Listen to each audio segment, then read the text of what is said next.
Allah mentions with lam at-ta'lil. It's called lam at-ta'lil. Lam at-ta'lil means the reason why He wanted us to eat from the tree. The lam will explain why. He says, لِيُبْدِيَ لَهُمَا مَا وُورِيَ عَنْهُمَا مِنْ سَوْآتِهِمَا. He wanted them to go to the tree and eat from the tree so that He could expose to each of them what was covered of their ugliness.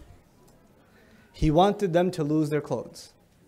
He wanted them to be provocative in front of each other. This is what He wanted. This was His way of humiliating, because Adam alayhi salam was honored, and what better way to humiliate someone than to remove their clothes? You know? And He wanted that for both our mother and our father. What is happening in the world of design? What is happening in the world of entertainment? How are you justifying yourself watching television shows that have, the following has sexual content? You're like, oh, it's just some sexual content. It says some. I can forward it. You know? I could skip that part. I just see the first second of it. Then I'll say astaghfirullah. Then I'll watch it again when nobody else is there. It's disgusting. But this is what shaitan has done. And he knew that human beings will lose their dignity if they lose their clothes. And now we are living in times where losing the clothing is celebrated. It's just celebrated. Why are guys working out if they're going to stay dressed? You can tell me you're working out because you want to be healthy, but there are plenty of other exercises you can do, but you want to build certain muscles of your body because eventually you want to find an excuse where somebody sees you. It's sad. Even guys. Even guys. Girls, you know. Why are they, there are girls that are dressed and they want to tell themselves they're dressed Islamically. They're covered head to toe. But covering isn't just the Islamic code of dress.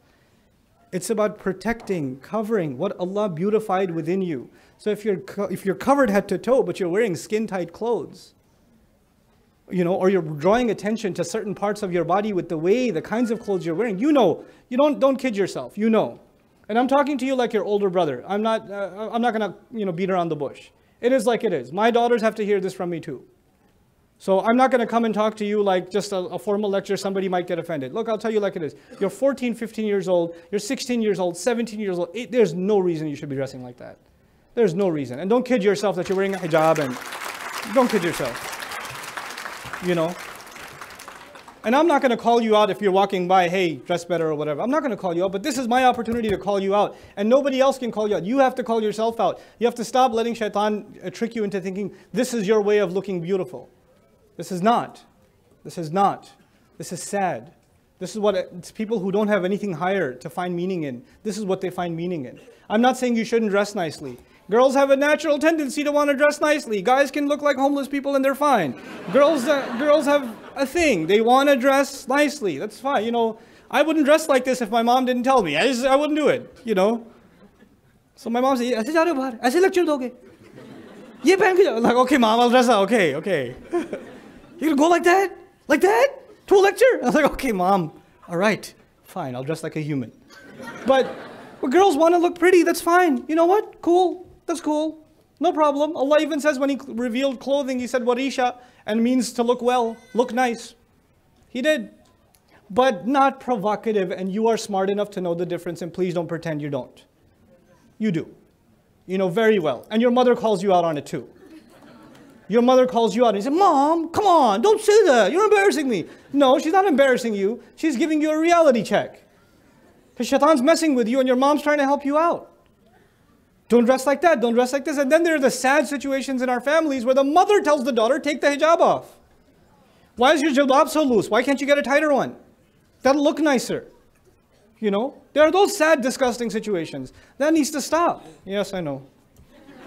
I know. Let me pick on the boys now and I'm going to go.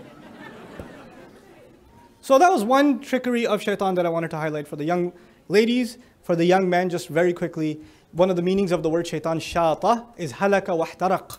Actually, ihtaraq wa halak, which means he got set on fire. Literally, to be set on fire. It's used as a figure of speech in Arabic for losing one's temper. So you justify your misbehavior by losing your temper and storming out of a conversation. And then you still do what you do.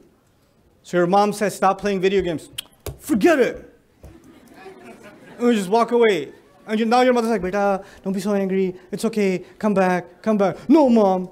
You're always interrupting. my very important, purpose in life. Like, or is it Half-Life? I don't know what the game is called. You hide, you justify your misbehavior by just acting all tough. So nobody could correct you. Anybody tries to give you advice, you all go, hey! All right, whatever, I'm not coming back. I don't need this. This is shaitan. That's shaitan. When you're incapable of taking advice, incapable of being corrected, you get flared up. You just got flared up. I gave khutbah yesterday. I was really happy with myself. I gave khutbah, and usually my khutbahs don't make any sense. Yesterday it made sense, I thought. It made sense, So I was like, okay, alhamdulillah, this one went well. Uncle comes up to me and says, your khutbah made no sense at all. It had no content. I did not understand anything you were saying. It was completely impractical. It was terrible. You have an obligation to speak clearly in front of the youth. You did not connect with the youth at all. I thought your khutbah was terrible. And I listened to that and I said, okay, do you have any suggestions? And he said, yeah, I have lots of suggestions. And my family was waiting downstairs. They're in the car, kids getting cranky and all that. I sat with the uncle for 30 minutes and he gave me suggestions and I wrote them.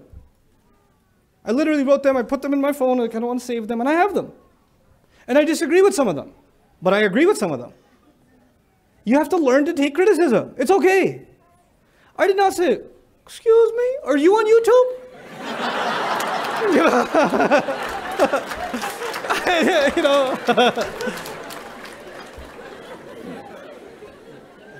No. Guys, don't get heated when somebody corrects you. Chill out. Just accept it. Take it.